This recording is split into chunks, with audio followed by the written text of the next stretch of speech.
Hi guys, my name's Kayleen and I am one of the team leaders with the newly formed Team Rev USA, and I am sitting here today with Joseph, who has kindly agreed to provide some moral support and also help provide some context for some of the things that we're going to be discussing.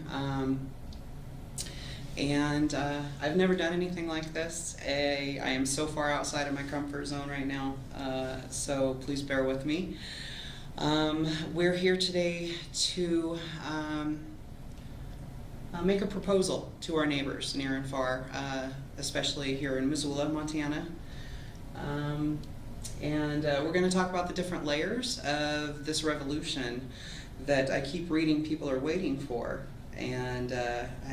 We're here to tell you that this revolution's been going on for decades, and we're just here today to level up and help folks understand the different layers involved in a revolution. There is a political revolution well underway, a lot of different organizations that are working diligently to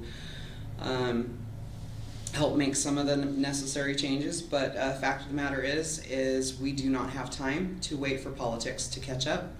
We're in a pickle, and we need to, in my opinion, we need to act now, and through what they call solution-based activism. And there's a lot of people who are confused or who want to help but aren't sure where to start, or even if they might have anything to offer, maybe because they've been deterred from helping in the past, or they've been told, oh, you can only help through charitable donations or time. And we're here to say that there's a role in the solutions and in the healing of our world and our society. There's a role for every single one of us from age 3 to 103. And we're going to talk about that. So, and there it stopped. There's a shocker. So we are streaming on multiple mediums today. Our Facebook Live feed has just stopped. An error publishing your live video to news feed. Please check your connection and camera and retry later. Oddly enough, they were working just fine. Okay, so anyway, I've loaded links for the YouTube and the local live broadcast, so I'm hoping that folks will know to switch over to one of those links since the Facebook Live is not working. So, gosh, where was I? I'm sorry. You were summarizing the agenda. So. Why are we here today? I'm a mom, and I chose to bring new life into this world, and not just any life, but that of a young girl. And I had the right to choose, and the society I brought her into, they are now limiting her access to birth control and her right to choose, while simultaneously creating an increasingly hostile environment for her. So my goal is to do the work now that needs to happen so that she doesn't need to learn to fight, and so that she doesn't have to do the work, that she'll be able to take care of the seeds that our generation and those before us have been planting for some time. Now, one of the things that I was hoping to discuss is, we're witnessing a lot of stuff going on in society right now around us, a lot of hatred, and that's why I'm here today. Hate is what's got me here today, and love for my child, and all the vulnerable among us who are relying on us to step up our game right now. And it's time. It is time. We're long overdue. So the problem behind organizing behind people or political leaders or anything like that is that people come and go. People are fallible, are easily coerced, in some cases have their own agendas, things like that, whereas ideals and dreams, because I share a similar dream with some people that have been being quoted quite a bit, Dr. King, Mahatma Gandhi, some other folks that are among us now, but I am choosing not to use names, and that is part of our power. What's in a name?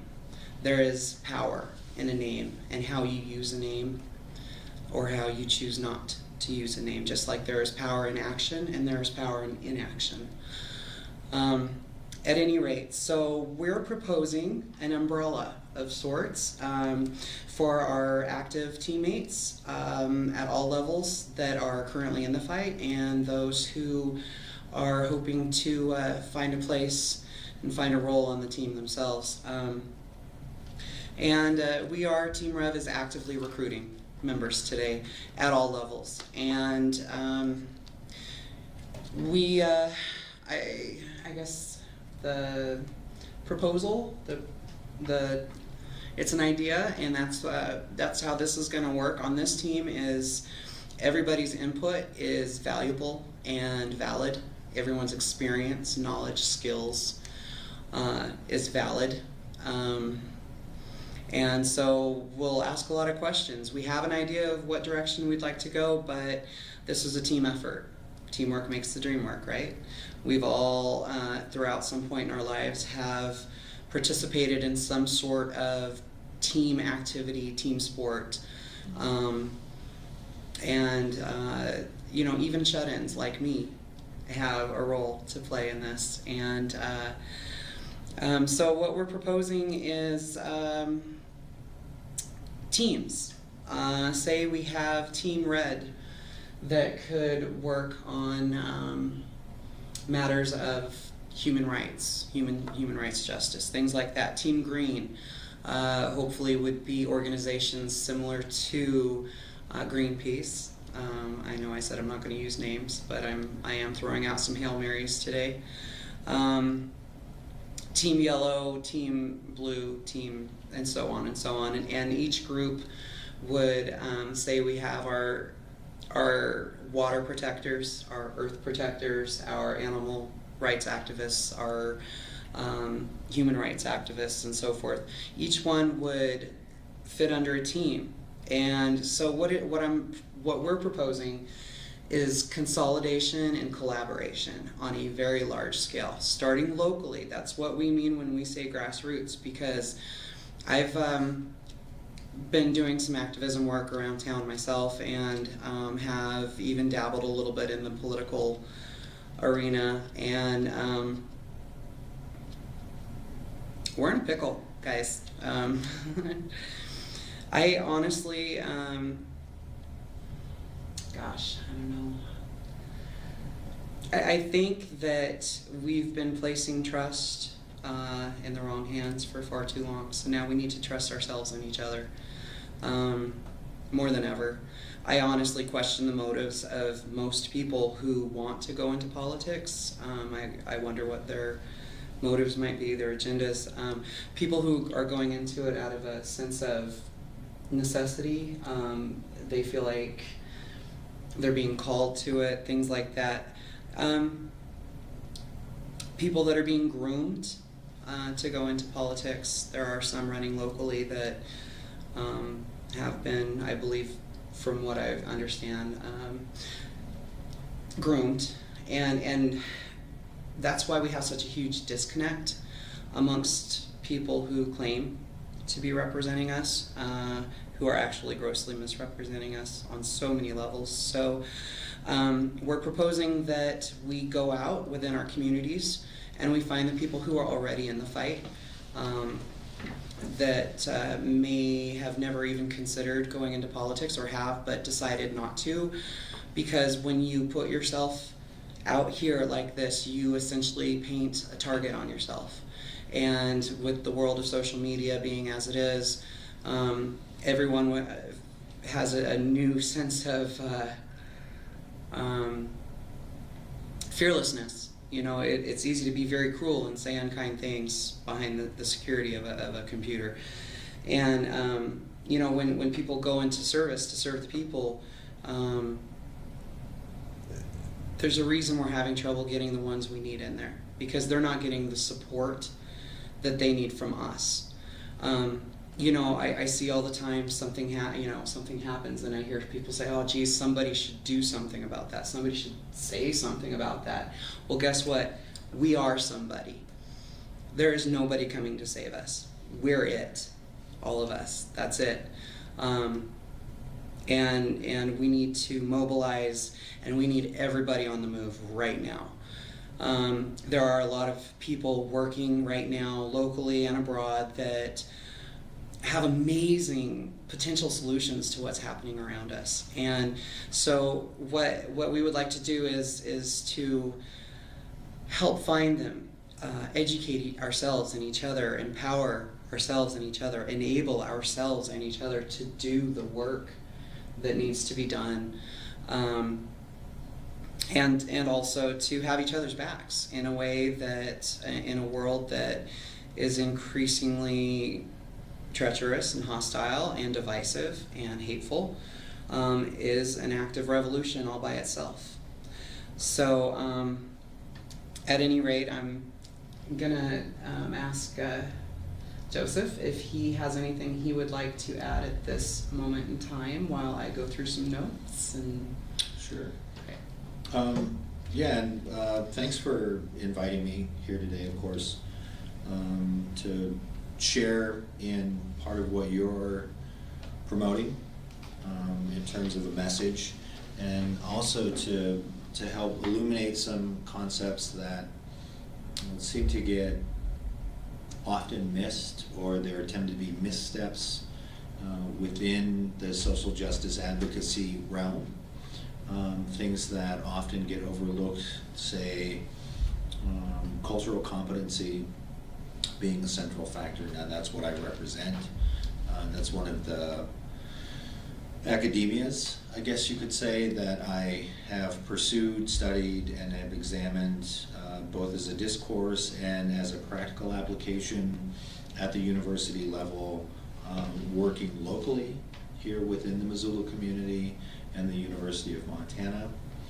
This is not to say that any of us by this point are experts in the field per se, but in terms of the directive that I was coming from is to inform people at the local level, particularly students in this case, how to navigate and work with and respect Indigenous First Nations communities, and how to cross into those territories and regions where communities are largely located, and do so with a directive that is not bringing prescriptions for problems in those communities. It's a voice that is more willing to ask questions of where can I be effective in being an ally, and then also having the ability to, first of all, see the importance of becoming informed about our Native communities just firsthand.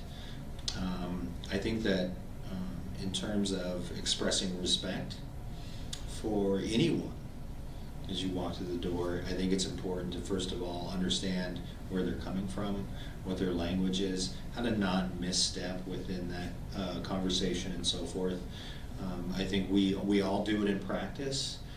There are people who are from varying religious practices and belief systems that are constantly interacting, and I know that folks within those communities and groups often take care to make sure that they're not overstepping or assuming incorrectly. So I know that we're capable of this.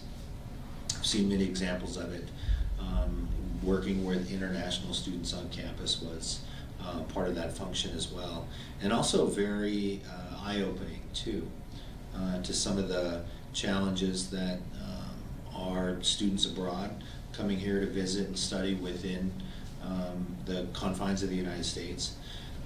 That they have interactions within this community that there's either shocked by or confronted by, or people within our own local communities that they've run into conflict with simply because they represent a culture or people that are largely outside of the borders of the United States.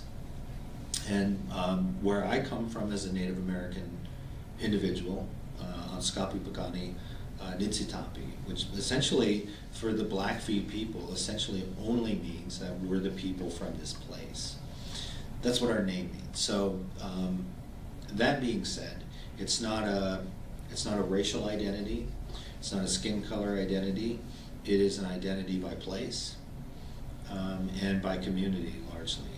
And so historically, Blackfeet people have not looked to each other's blood quantum or I'm so much this native, etc., which has been fleshed out of the contemporary sort of colonialism and this rhetoric that has been applied to rate, classify, identify people separately and so forth. That's something that we have been assimilated into. It's a practice that we have taken on and now today struggle. If you talk about the blood quantum concept or identity in Blackfeet country even, I'm just speaking from that specifically because that's where the place where I come from. That conversation is hugely divisive. Some people want to identify by it for a myriad of reasons. Many of those being placed upon them, and us, I should say us, and because I'm included in that conversation. But in terms of how it affects a community, if you plug a system of belief into people and try and codify that for well over 100 years or at least several generations, you're going to have some confusion in what the identity was prior to that. And so that's what our communities are experiencing, is a sense of, I don't want to just label it identity crisis, but it is one that has been imported, placed over, and now as Indigenous peoples, we're trying to find ourselves through that. I think a living example of that is the Day of Dead festival. You know, Joseph, sorry to interrupt, but somebody, I recall overhearing a conversation about somebody called you a reverse racist, which, by the way, is not a thing. Racism is racism. There's no such thing as reverse racism. However, well, yeah, the racism is first of all, it's an invented term. It is a term that has been applied to a practice of recognition. Kind of like alternative facts. Well, I mean, we'll put it this way: the concept of race is a codification strata, a structure that was built into place to serve a very specific purpose, and that purpose operating within the bounds of the United States. Now, this gets tossed around a lot. This gets questioned, and no, racism existed and race existed prior to the United States and so forth. And I will say this, difference existed, and people were largely divided again by place, by region, by even by historical context and place and land. But it has not been, and even by name to culture, people have been separated and you know, either marginalized or held up, right? But that's not race. the isms. Those are cultural identifiers and separations, all right? And those are nations that are having conflicts among them. Race and racism was invented and codified in the United States. Now, it was sort of inspired by all of that. Let's give it that, all right? So if you look at the early European influence in colonialism crossing over into the United States to operate as a system, right? What you had was both light-skinned or white people. I always put that in quotation marks because it's not my term. So the concept of white was applied to a group of people that were less than indentured slaves. They were slaves, but they were slaves on par with African slaves. And so to keep these two groups from coming together and fighting together and joining forces, basically the poor people coming together to fight tyranny, right? What you had was then that upper strata, that structure, looking down and saying, we need a solution to this problem. And what they did was say, you people aren't slaves. You're white people. You're different. You're better. These folks over here are slaves because they're only relegated through things like invented pseudosciences like phonetics and so forth. Things that they were examining the shapes of skulls and the height of individuals to somehow suggest that their intellect was only capable of so much. Right. All right? And this was the conundrum, right? So therein, we begin to explore the concept of race. We're saying that some people are fully human being and others are lesser than human being. And the reason being is so that we can justify enslavement, we can justify the removal of Native American people from their lands, we can justify the theft of those lands and the continual taking of resources from those individuals. And that codification strata, if you will, places the white European at the top of the list, Caucasian, all right? You can follow this all the way down through the Mongoloid, okay? And through Asians, to Native Americans, to Afrikaners, etc. And they all place below so that this economic structure up top can be protected. It can exist unto itself as its own entity, and that has no obligation to the rest of these people because they're sub-people. They're not exactly human beings, right? So this is the purpose and design of the concept of race. Now there were cultures and difference and all of this identity prior to that, right? I'm not trying to say that didn't happen or there wasn't difference, but only in the United States, only through academia, only through a pseudoscience was promoted this idea that white people were superior to all other sub-races. Now that is an established concept that was brought forward to, again, like I said, rob Native American people of their lands and keep slaves from revolting against each other. In fact, it gave non-African slaves a way out. Some would call the working poor among us indentured servants or slaves of a type, right? Well, I mean, the minute we're born, we're given a number, Mm-hmm. a social security number, and that is immediately we start out being classified based on our income, based on how we operate within an economic system, whether we're successful at that or not. And that also tends to inform whether or not we, in the larger public view, are deemed trustworthy or accountable or somehow valid, Right. if you will. And it's a one-size-fits-all system that not all fit into in terms of understanding and operating. Yeah, actually, real quick, if you guys have time and the ability, I'd like you to search a term called surplus population, if you would, please. I'm sorry, go ahead. Yeah, so then in terms of a purpose for what is race, it is the ability for a group, or hierarchy, if you will, to stigmatize, to denigrate, to actively be able to disadvantage a group and do so with a clear conscience. So where do you think this comes from? How is it perpetuated here in modern day society, the systemic abuse? Well, it's never changed. It's always been the same. And I think people confuse race and racism with violent, overt acts, because that's the stuff that really lands on our memories as what oppression really is. And those are oppressive acts, mind you. When you string someone up to a tree by the neck and you hang them to death and then you burn their body, that is quite directly saying that their personhood has no meeting, right? So as we move forward from that, that's the extreme result of the thinking of racism.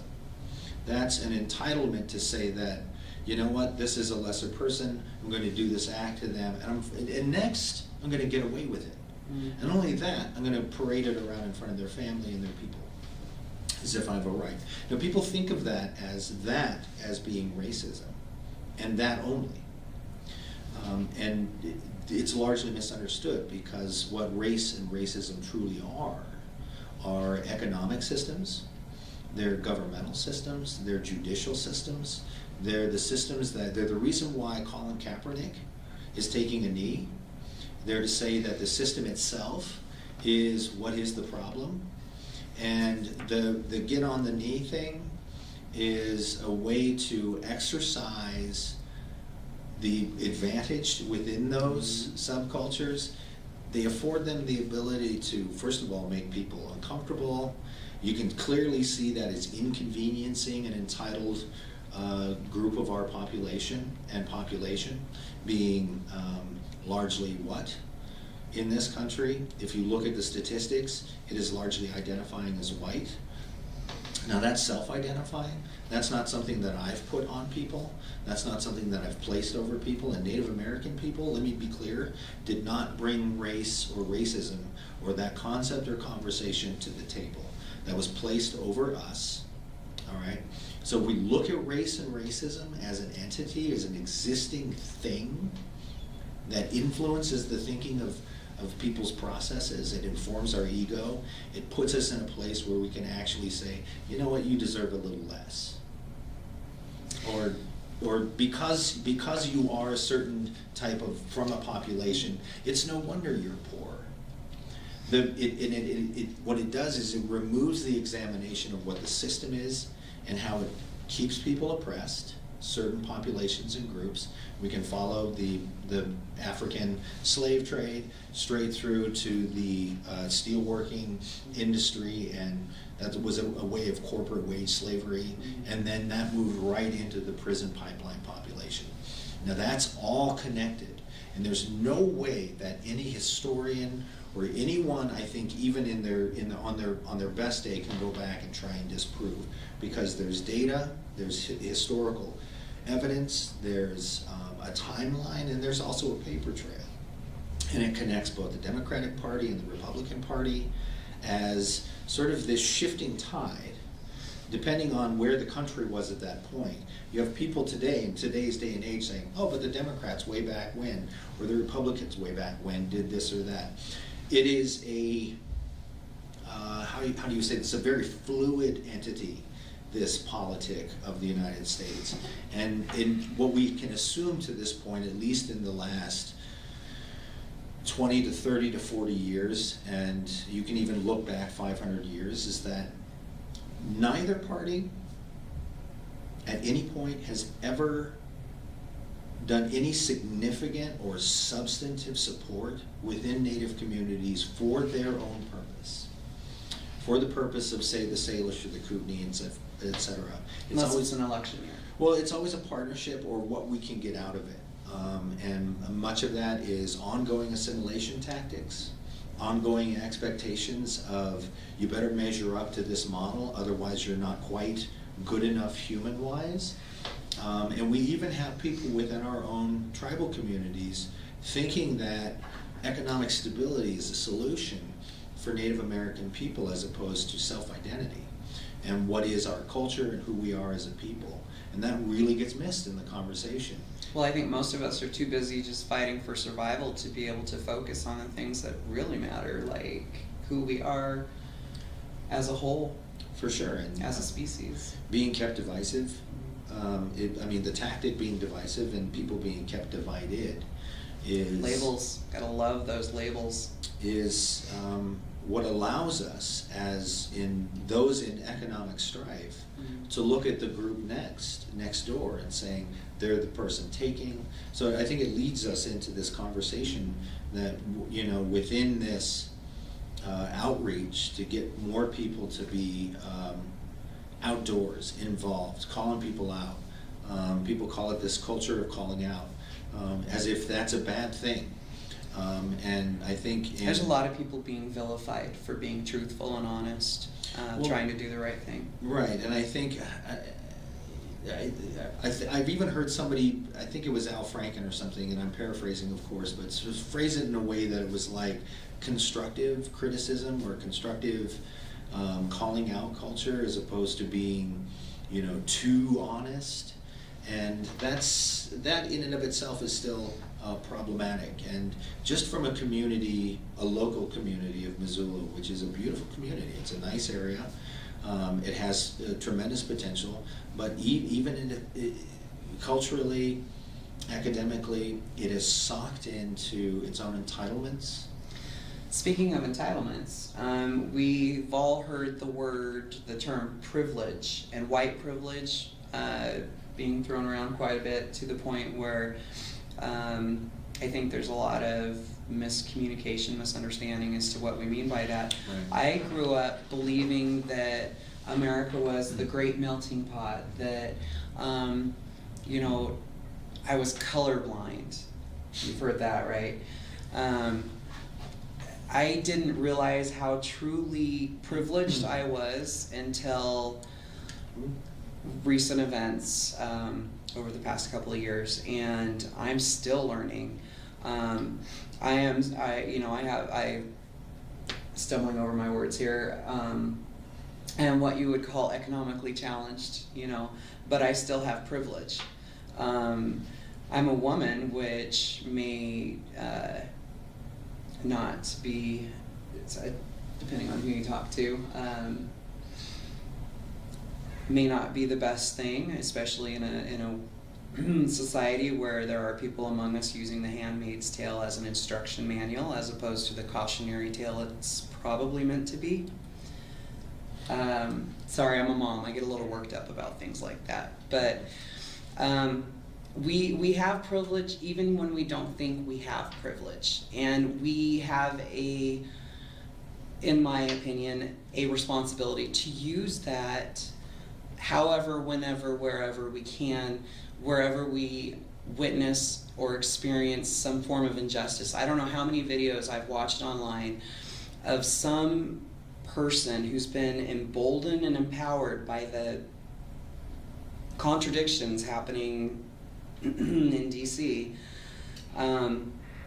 They're going off on some innocent foreign person or Hispanic. One of the worst ones that I've seen recently was this man going off on this Hispanic couple. And I think because you learn, you see a certain amount of hatred, right? I think what I found most shocking in most of these videos are the people standing around saying and doing nothing in the background. Like they're thinking, gee, somebody should say something about that. Somebody should stop that. Well, they are somebody's. So that's privilege. You're not the one being targeted, but you're witnessing someone else being targeted. Do the right thing.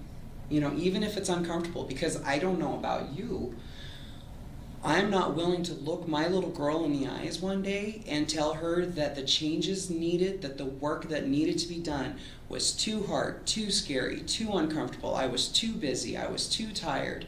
I was too poor to get my butt out here when I have a severe form of PTSD that comes with a fairly healthy dose of anxiety, social anxiety. There are times when leaving my house, for me, is an act of courage.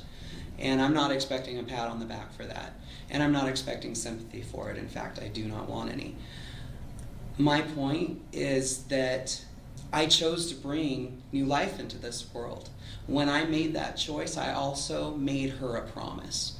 Because I knew that this world that I was about to bring her into was becoming increasingly treacherous and dangerous.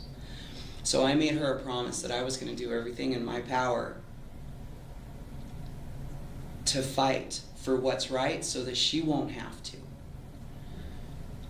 And I'm not willing to tell her that she didn't mean enough to me for me to step outside of my own comfort zone and try. And I'm banking on the mama bears out there and the papa bears and the wannabe mama bears and papa bears who are maybe questioning whether or not they should bring new life into this world right now, because we have so much work to do. And I understand that feeling of loss of hope. I know I told you guys that I wasn't going to throw numbers in here, but there are some numbers that just keep popping in my head. A couple being during the presidential elections, about 47% of eligible voters didn't vote. But when it comes to the issues, what was it, 72 to 77% of you showed up at the polls. So, I mean, I know that what that speaks to me, what that's telling me.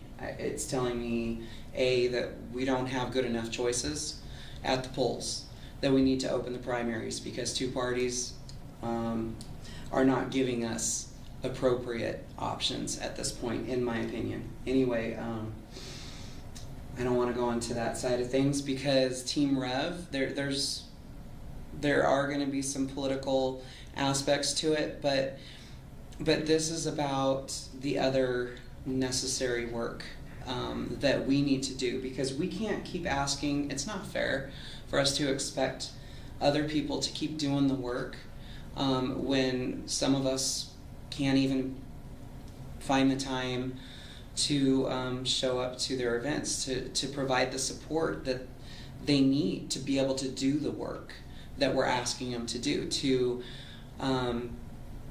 make sure that they're getting the resources that they need to do the work that needs to happen. There are people who are working themselves to the bone to try to present solutions, and we're meeting opposition in places we should not be meeting opposition at all.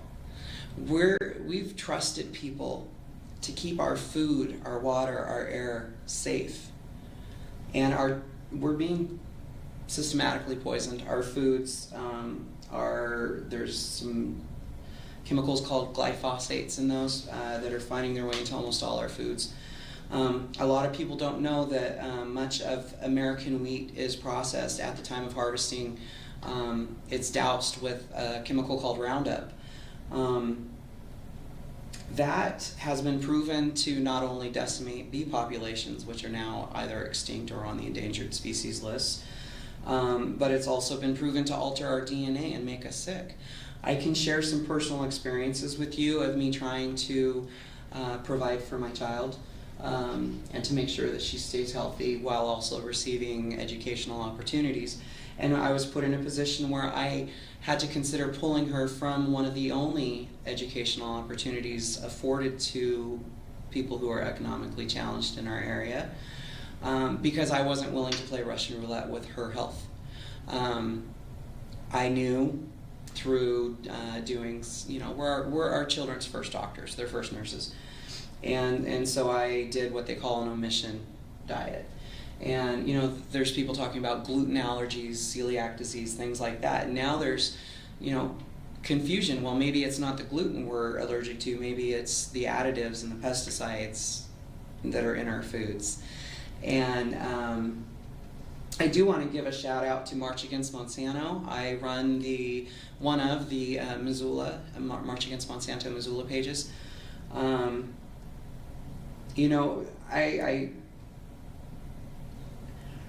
I'm going to encourage people to do their own research and homework, because that's how I got here today, because I was every bit as in the dark as most of my neighbors are until I became pregnant with my child. I had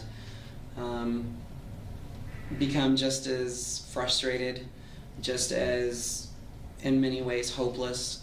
And then I started research when I became pregnant after being told I would never have any children at the age of almost 40. I began researching what I put in my body, because you're eating for two at that point, and that's when I learned about Monsanto and that movement and food safety, and hopefully they'll hop on one of our teams.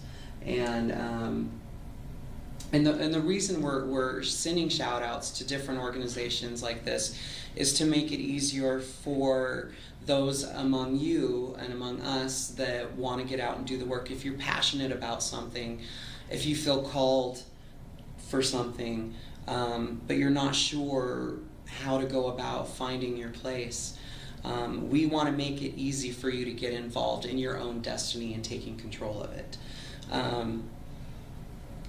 And that's what we're going to be discussing in future events. I had some folks ask if we were going to be doing anything like this in public. The thing about that is in organizing and speaking with a lot of other organizers, again, it's the empty seats. I go to important functions around town where you would expect the house to be full, and there's nothing but empty seats. My child's program that she was in is in. There's, I believe, 300 families, and at 2 very important meetings, at one there was 4 other parents there out of 300.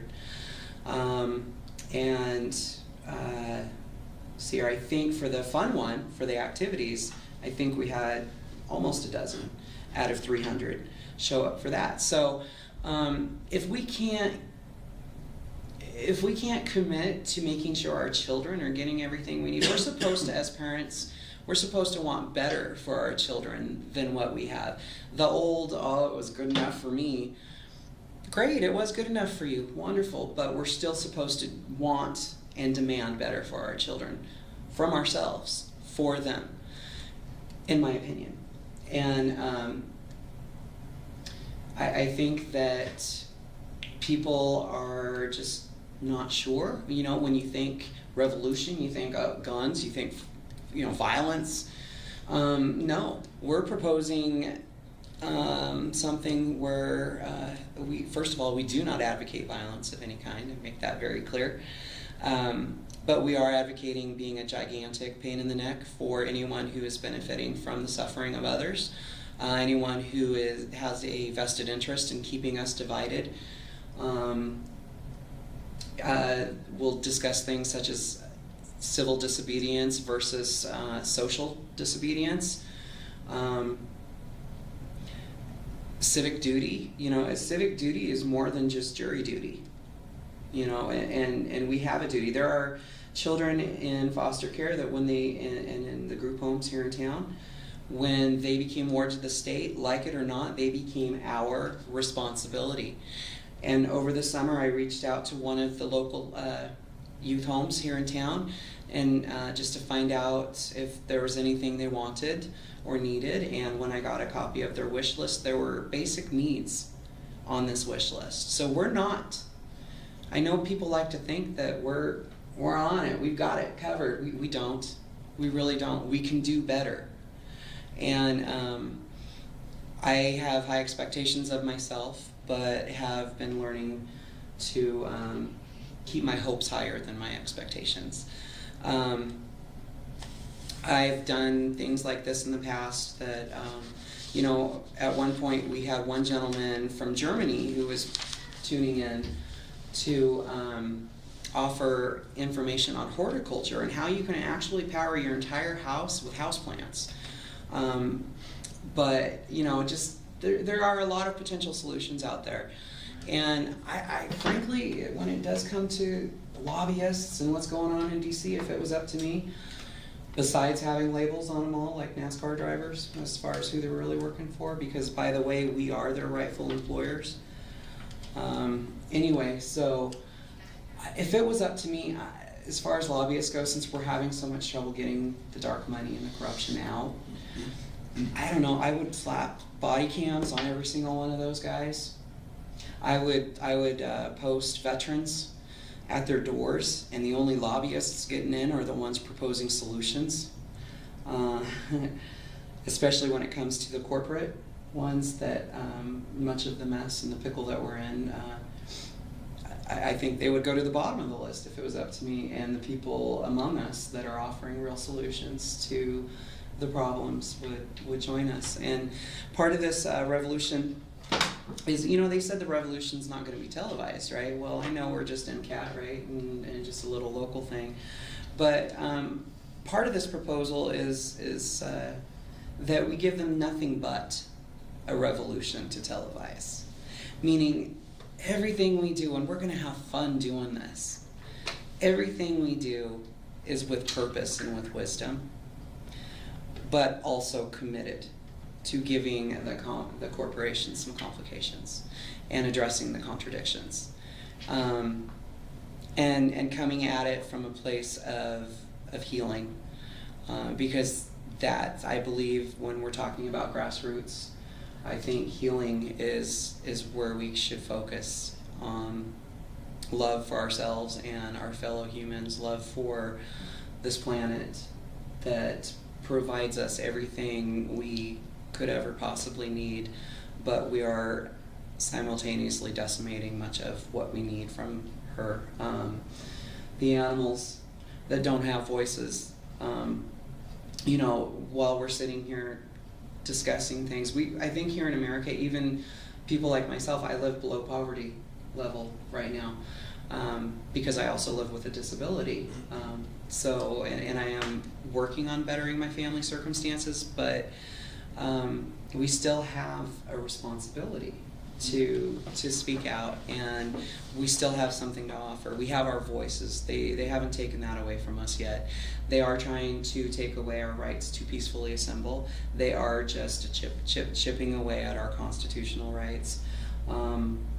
So it's amazing how many people aren't alarmed by what's happening, because we have become so desensitized. I think we discussed that earlier. So we have a lot of work to do. There's a lot of people already working on solutions that would absolutely participate in group discussions and help with this vision that we do share with others, and this dream that we share with many of a sustainable, healthy, safe, productive future where we're not already 6 months into next year's resources, which, by the way, we are. Everything we do from the time we get out of bed in the morning right now is unsustainable. So you would think something like that would be a ticker on the nightly news until we got caught back up to where we should be, right? But it's not. So we're advocating, be careful who you trust for your knowledge and your wisdom. Don't trust anyone who's bringing it to you. Seek it out yourself, or be willing to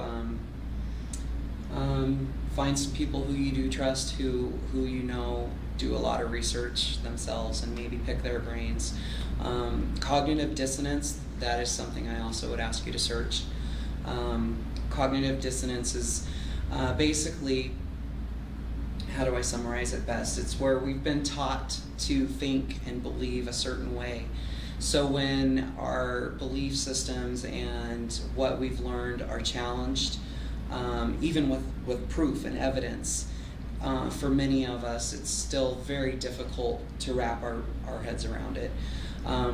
What this project is hoping to do is to help start connecting dots for folks who are just beginning the process, and then also to elevate those who are already doing the work. I do have more information. We do have more information that we want to share with you, but we are running short on time. So actually, wow, I think we need to go ahead and wrap it up here pretty quick. Did you have anything that you wanted to add? All I'm going to say is, if you're not interested in your local tribal communities, that's a problem. Because these are people that have existed in these lands for tens of thousands of years, that have place here, story, history, etc., and purpose. And just because people are impoverished or poor or struggling or have been oppressed and people have tried to change them into something that they're not, and they're not willing to do that, does not make them bad people. It doesn't make them lesser people or incapable people. It simply means that they're trying to be more self-possessed within their own context as opposed to something that's being layered over them. So a modicum of respect for our indigenous communities would be even a start, But next would be taking it upon ourselves, or individuals who are non-native, learning about communities, going to sources and professors, actually maybe even paying for this information to say that it's worth it. Because people like myself are out here in the community willing to do the education, if you're willing to compensate us. So there it is. Yeah. But we're not going to, and it's not fair for us to ask others to do this work and then show up and speak to a room full of empty chairs. We're all in this together, like it or not. Whatever your political beliefs are, whatever your religious beliefs are, we're all on this planet together, and we're all in the same pickle, and we are in a pickle. But we don't have to stay there. So if you are interested in learning more about this vision that is a work in process, just like we all are, you can email us at teamrev@protonmail.com or message us on Facebook at Team Rev USA. You know, we're proposing something unique and unorthodox. We're proposing a revolution where hopefully not a single shot is ever fired. Get out and get active. Get out here with us. We need you. Your children need you. We all need you. We need each other. We're all we have. Thank you. Okay. Thank you, and Scott, whenever you're ready. Thanks, guys. Brightest blessings.